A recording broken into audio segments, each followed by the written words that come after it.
प्रांजलीज किचनमध्ये मी प्रांजली तुम्हा सगळ्यांचं अगदी मनपूर्वक स्वागत करते। आज माझ्या किचनमध्ये बनणार आहे एकदम झटपट आणि तितकाच हलका फुलका टेस्टी पदार्थ म्हणजे रव्याचा जाळीदार ढोकळा। बेसनचा ढोकळा तर आपण बऱ्याच वेळेला करतो, पण ज्यांना बेसन खायचं नाही, आवडत नाही, त्यांच्यासाठी हा बेस्ट पर्याय आहे।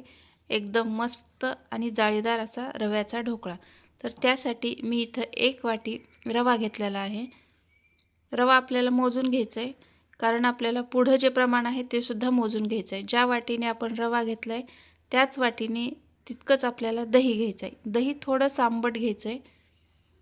नंतर त्याच दह्याच्या वाटीमध्ये आपल्याला 1 वाटी पाणी टाकायचं आहे आणि पाण्याचं प्रमाण आपण बघून त्यामध्ये कमी जास्त करणार आहोत। हे बघा, अगोदर थोडंसं पाणी टाकून मी हे मिक्स करून घेते आणि जर गरज वाटली तर आपण बाकीचं जे पाणी शिल्लक ठेवलेलं आहे ते सुद्धा त्यामध्ये टाकून घेऊयात। रवा आहे हे पाणी ओढून घेतो आणि नंतर हे बॅटर खूप घट्ट होतं। त्यासाठी जेवढं पाणी आपण शिल्लक ठेवलं होतं तेही त्यामध्ये टाकून घेऊयात। म्हणजे इथे 1 वाटी रवा असेल तर 1 वाटी दही आणि 1 वाटी पाणी हे बरोबर प्रमाण आहे। हे सगळं मिक्स करून ह्याला 10 ते 15 मिनिट आपण भिजत ठेवूयात। 10 मिनिटानंतर परत चेक करूयात।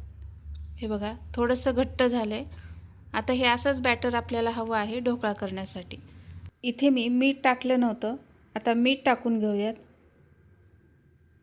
मिठाबरोबरच आपल्याला इथं 1 इनोची पुडी टाकून घ्यायची आहे। 1 वाटी रव्यासाठी 1 इनो पुडी टाकून घ्यायचं आहे आणि त्यावर थोडंसं पाणी टाकून हे मिक्स करून घेऊयात। म्हणजे आपला इनो छान ॲक्टिवेट होतो। आणि हे झाल्यानंतर लगेच ज्या डब्यामध्ये आपल्याला ढोकळा करायचा आहे तो डब्बा घेऊयात। मी इथे स्टीलच्या डब्यामध्ये करते। तुम्ही हा ढोकळा ताटामध्ये पण करू शकता। तुम्हाला ज्यामध्ये हा ढोकळा करायचा आहे त्याला अगोदर तेलाने ग्रीस करून घेऊयात। सगळ्या बाजूने आपल्याला तेल लावून घ्यायचं आहे, म्हणजे आपला ढोकळा खाली चिटकणार नाही। यामध्ये आपलं रव्याचं मिश्रण टाकून घेऊयात।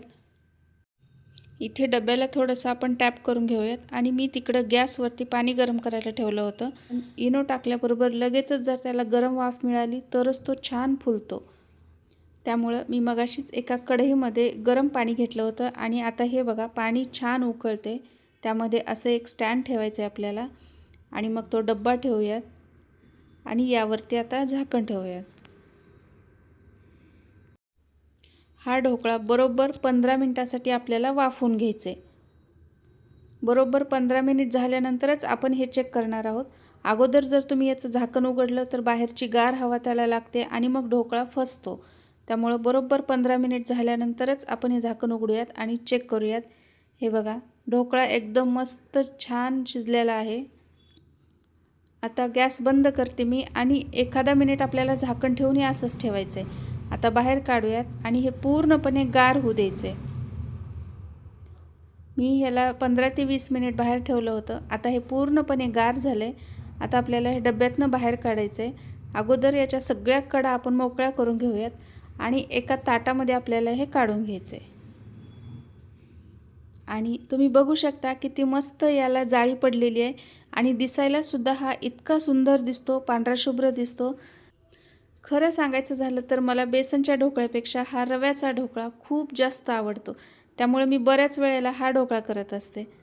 मी या ठिकाणी तिखट वापरलं नाही। जर तुम्हाला तिखट करायचं असेल तर ज्यावेळी आपण रव्याचं मिश्रण तयार करतो त्यावेळी थोडेसे हिरवी मिरची, आलं लसूण टाकलं तरीसुद्धा तो मस्त होतो। मी इथे वरून मिरचीचा तडका देणार आहे, त्यामुळे आतमध्ये मी काहीच टाकलेलं नाही। आता तेल गरम करून घेऊयात आणि त्यामध्ये आपल्याला मोहरी टाकायची। मोहरी भरपूर टाकायची, कारण मोहरीचाच तडका याला बसतो। आणि त्यानंतर हिरवी मिरची, फक्त मोहरी आणि हिरवी मिरचीचा तडका इथं द्यायचा आहे। गॅस बंद करूयात, थोडीशी कोथिंबीर वरून टाकूयात आणि आता हा तडका त्या ढोकळ्यावरती टाकून घेऊयात। आहे की नाही एकदम झटपट आणि सोपी रेसिपी। शिवाय यासाठी साहित्यसुद्धा खूप कमी लागतं आणि जे आपल्या घरामध्ये असतं तेच आपण घेतलेलं आहे। खूप जास्त महागाचं साहित्य लागत नाही, नाही जास्त वेळ लागतो आणि चवीला तर एकदम भन्नाट लागतो। आजच ही रेसिपी ट्राय करा आणि कमेंट करून सांगा की तुमचा रव्याचा ढोकळा कसा झालाय ते। व्हिडिओ संपूर्ण पाहिल्याबद्दल खूप खूप धन्यवाद। भेटूया नेक्स्ट व्हिडिओमध्ये अशीच एखादी छानशी रेसिपी घेऊन।